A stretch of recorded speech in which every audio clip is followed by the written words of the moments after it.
మామూలుగా మీరు చాలా కాలంగా రియల్ ఎస్టేట్ ఫీల్డ్ చూస్తున్నారు, వెంచర్స్ చేస్తున్నారు, మీరు మార్కెటింగ్ వెంచర్ అంతా చూస్తున్నారు కదా. కొత్తగా ఏదో కంపెనీ వస్తుందంట, అది రాదంట ఈ ప్రభుత్వం వస్తే, కాబట్టి రియల్ ఎస్టేట్ పడిపోద్దంట. ఇంకా హైదరాబాద్ ఆ స్టేజ్ లో ఉంది, ఏదో కంపెనీ వస్తే రియల్ ఎస్టేట్ లేకపోతే లేదు అనే పరిస్థితి హైదరాబాద్ ఉందా? హైదరాబాద్ అనేది మనకు ఒక గవర్నమెంట్ తోటో ఒక కంపెనీ తోటో సంబంధం లేదు. ఈ రోజుల్లో మనకు ఇంటర్నేషనల్ స్థాయిలో ఇండియాలో నెంబర్ 1 పొజిషన్ లో ర్యాపిడ్ గ్రోత్ ఉన్న సిటీ హైదరాబాద్. కాబట్టి ఒక కంపెనీ వస్తుంది, ఒక కంపెనీ పోతుందంటే దాన్ని కంపెనీ చూసి హైదరాబాద్ రేట్లు పెరిగే పరిస్థితిలో లేవు.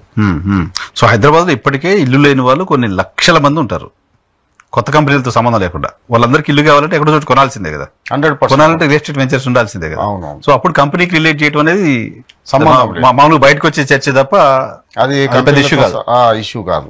ఓకే, ఇప్పుడు హైదరాబాద్ అనేది అన్ని ఒకప్పుడు మనం ఒక బట్టల షాప్ కావాలంటే కోటికి వెళ్ళాలి, తర్వాత ఇంకేదో అంటే ఇంకొక ఏరియాలో దొరుకుతుంది అనేది ఉండేది.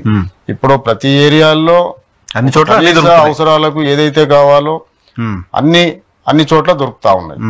కాబట్టి ఆర్టీసీ క్రాస్ రోడ్ పోతే సినిమా చూడాలి అనేది, కోటికి పోతే బట్టలు కొనాలనేది అది ఇప్పుడు కాదు. హైదరాబాద్ లో ఏ మూలలోనైనా ప్రతి ఏరియాలో ఆర్టీసీ క్రాస్ రోడ్స్ కావాలి, ప్రతి ఏరియాలో కోటి కావాలి, ప్రతి ఏరియాలో బస్ స్టాండ్ కావాలి.